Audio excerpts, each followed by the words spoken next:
할렐루야. 아멘. 아멘. 오늘 예배 자리에 나오신 모든 성도님들을 주님의 이름으로 사랑하고 축복합니다. 아멘.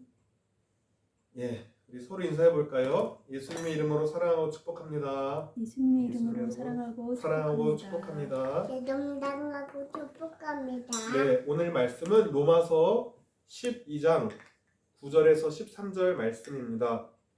말씀의 제목은 선한 것에 붙어 있을 때 나오는 진실한 사랑의 모습들이라는 말씀의 제목입니다. 우리가 어떠한 특정 물건에 우리의 몸이 많이 붙어 있게 되면 그 물건의 냄새가 우리 가운데 스며들게 됩니다. 어느 날 제가 길을 걷다가 은행알을 밟았어요. 근데 그 은행알을 밟아서 신발에 은행이 탁 터졌는데 제가 아무리 깨끗하게 닦아도 그 은행의 특유의 고유한 냄새가 한동안 제 신발에서 떠나지 않았습니다. 한 번 은행알을 밟은 것이 그 정도인데 제가 지속적으로 은행알을 밟는 환경에 살아갔다면 제 신발은 은행알의 냄새로 진하게 도배되었을 것입니다. 우리가 무엇인가에 붙어 있다면 자연스럽게 그 붙어 있는 것의 냄새와 성분 등이 우리에게 영향을 미치게 됩니다. 성경은 어딘가에 붙어 있다는 것을 중요하게 말씀합니다. 요한복음 15장 1절 5절에 자라는 예수님은 참 포도나무이고 우리를 가지라고 합니다. 가지가 포도나무에 붙어 있어야 뿌리가 물과 양분을 받아서 가지에게 전달합니다. 그리고 그 가지가 받은 양분과 물로 열매를 맺게 되지요. 그런데 가지가 자신은 특출나다고 생각해서 나는 나무에 붙어 있지 않아도 돼 라고 해서 떨어져 나간다면 그 가지는 열매 맺지 못할 뿐만 아니라 말라 죽어버립니다. 요한복음 15장 6절에 사람이 내 안에 머물러 있지 아니하면 그는 쓸모없는 가지처럼 버림을 받아서 말라버린다. 사람들이 그것을 모아다가 불에 던져서 태워버린다. 오늘 본문 9절에 사랑에는 거짓이 없어야 한다고 합니다. 악한 것을 미워하고 선한 것을 굳게 잡으십시오. 개역개정에서는 선에 속하라. 또 세번역에서는 선한 것을 굳게 잡아라. 제가 킹제임스 버전에서는 클리브, 착 달라붙다. NIV 버전에서는 클링, 꼭 붙잡다, 매달리다, 달라붙다. 그러니까 대략적으로 선한 것에 꼭 붙어 있어라 라는 말입니다. 그리고 이 원어는 콜로메노이라는 단어로 악교 알죠? 딱 붙어 있는 것. 마치 악교로 붙인 것처럼 굳게 결합해서 붙어 있어라 라는 의미입니다. 요한복음 15장 말씀에 이 포도나무 비유는 포도나무이신 예수님께 우리가 붙어 있어야 한다는 말입니다. 주님께 딱 붙어 있어야 악교치를 한 것처럼 딱 붙어 있어야 주님의 말씀과 성령께서 주시는 힘과 능력을 양분 삼아서 우리가 악을 이길 수 있습니다. 그런데 가지에 붙어 있는 것처럼 보이나 실상은 죽은 가지들도 있습니다. 소나무에 잎 마른 병이라고 하는 것이 있는데 이것은 그 가지 표피 안에 있다가 비나 눈 등을 맞으면서 또 해충이나 이런 것들을 통해서 이 가지가 병들어서 붙어는 있는데 죽어있는 상태인 거예요. 그래서 이거를 이 죽은 가지를 빨리 제거하는 것이 이 죽은 가지를 빨리 제거하는 것이 관건입니다. 이 나무를 건강하게 하는 관건입니다. 예수님도 내게 붙어 있으면서 열매 맺지 못하는 가지는 잘라버린다라고 하십니다. 우리가 어떤 가지? 세상의 나무도 가지가 눈이나 비나 해충 등으로 병들어 있는 가지처럼 성령의 열매를 맺지 못하고 형식적으로 교회 출석하고 주님과의 1대1 관계가 없이 종교적인 행위, 신앙생활을 한다면 성령의 열매를 맺지 못한다면 우리도 잘려지게 됩니다. 왜냐하면 나무. 그 죽어있는 나무. 가지가 다른 가지에도 영향을 미치기 때문입니다.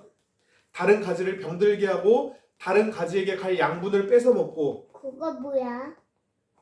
우리 안에 똑같은 비유로 나무?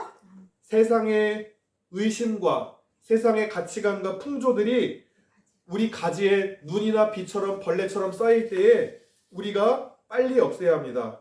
그렇지 않으면 우리는 나무에 붙어있는 나 나무. 형식적으로 나무대요 나무. 나무에 붙어있는 것 같으나 실상이 죽을 수 있다는 겁니다. 그러면 가지치기 당한다. 오늘 본문 9절에 바울이 얘기한 선은 기본적으로 선한, 은혜, 뭐야? 좋은 것 등을 나타냅니다. 그런데 그거 궁극적으로 이 선에 붙어있어라는 것의 선은 뭡니까? 예수 그리스도를 가리킵니다. 우리가 꼬리. 포도나무이신 예수님께 붙어 있어야만 꼬리예요 나무. 가지된 우리가 나 주님의 꼬리. 능력과 사랑의 마음으로 열매를 맺을 수 있습니다. 여기서 오늘 9절에 사랑엔 거짓이 없어야 한다고 하는데 거짓이 없다라는 말의 뜻은 가식이 없는, 성실한, 위선이 없는 이란 뜻입니다. 사람이 아무리 남들이 보기엔 진실된 사랑을 하는 것처럼 보여도 때로는 나의 부족한 부분을 가리고 특정 부분을 부풀리기도 하고 온전히 타인의 유익이 아니라 나의 유익도 함께 수반된 사랑을 할 때가 있습니다. 사실 저를 돌아보면요, 제 개인의 능력으로는 순수하게 100% 성실하고 진실된 마음으로 누군가를 사랑할 힘이 없다는 것을 깨닫게 됩니다. 그러나 선의 근원이신 예수님께 꼭 붙어있고 결합되어 있을 때에 내가 품을 수 없는 사람을 품고 사랑하게 된다는 것을 조금은 경험을 했습니다. 갈라디아서 2장 20절 말씀처럼 내가 그리스도와 함께 십자가에 못 박히고 이제는 내 안에 그리스도가 사신다는 믿음을 가지고 그리스도가 나를 주관할 때에 비로소 거짓없는 사랑을 할 수 있게 된다라는 말입니다. 또한 10절에 형제를 사랑하여 서로 우애하고 존경하기를 서로 먼저 하는 것도 어딨다? 자연인인 나로서는 하기 힘듭니다. 왜냐하면 주님이 나를 다스리지 않으면 나는 기본적으로 자기 중심적으로 살아가게 만들어져 있는, 세팅되어 있는 사람입니다. 인간이라는 것이 기본적으로 주님 없으면 자기 중심적으로 살아가기 세팅이 되어 있습니다.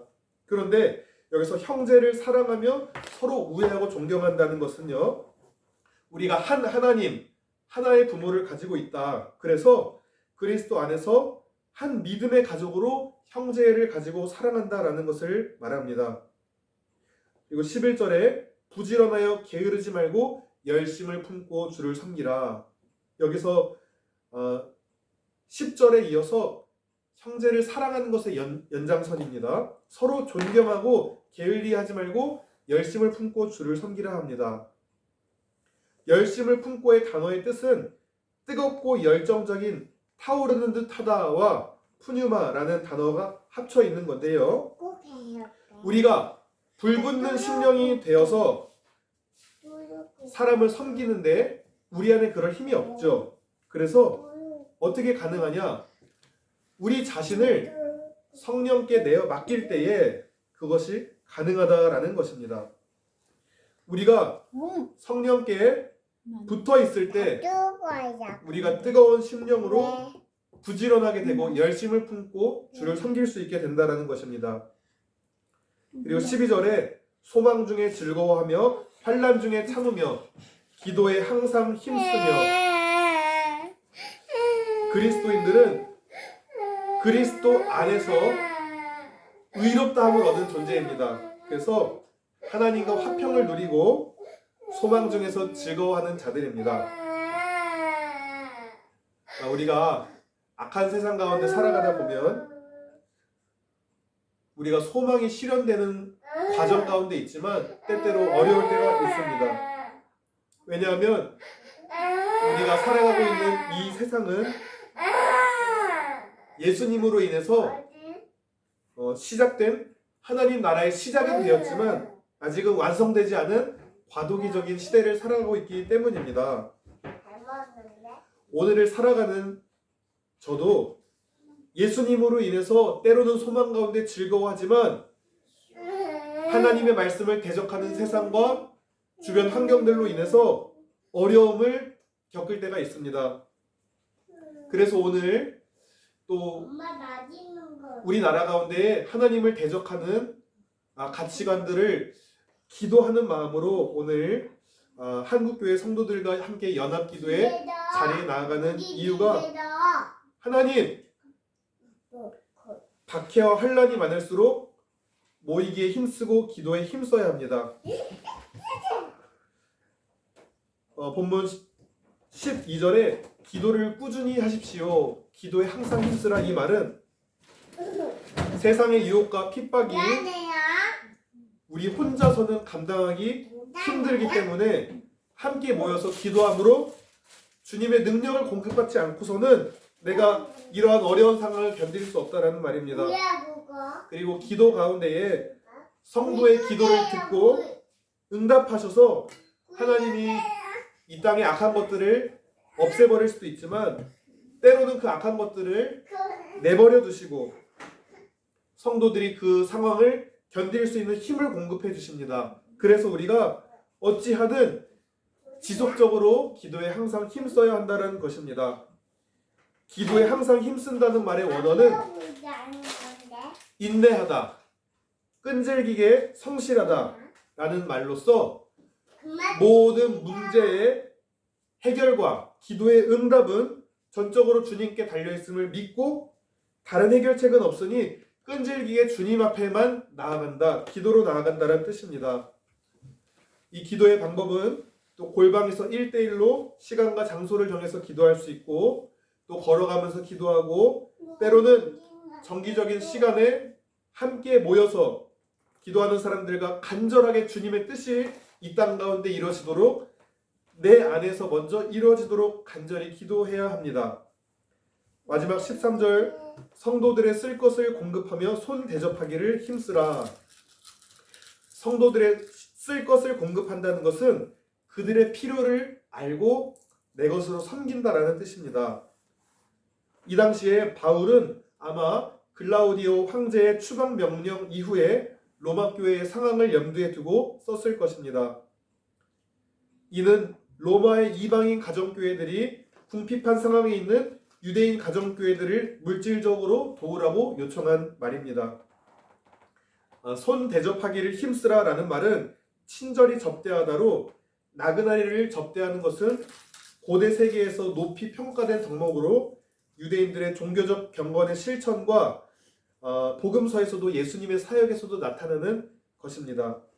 초대교회의 선교 사역은 주로 이렇게 대접에 의해서 이루어졌습니다. 자, 오늘 말씀을 한번 정리해 보겠습니다. 오늘 본문은 진실한 구체적인 사랑의 실천을 호소하는 본문입니다. 그런데 그렇기 위해서는 우리가 무엇을 해야 돼요? 9절의 말씀처럼 선한 것을 붙잡고 그 선한 것에 붙잡혀야 합니다. 그럼 우리가 어떻게 주님 앞에 붙어 있을 수 있을까요? 요한복음 15장 7절에서는 이렇게 얘기합니다. 너희가 내 안에 머물러 있고 내 말이 너희 안에 머물러 있으면 너희가 무엇을 구하든지 다 그대로 이루어질 것이다.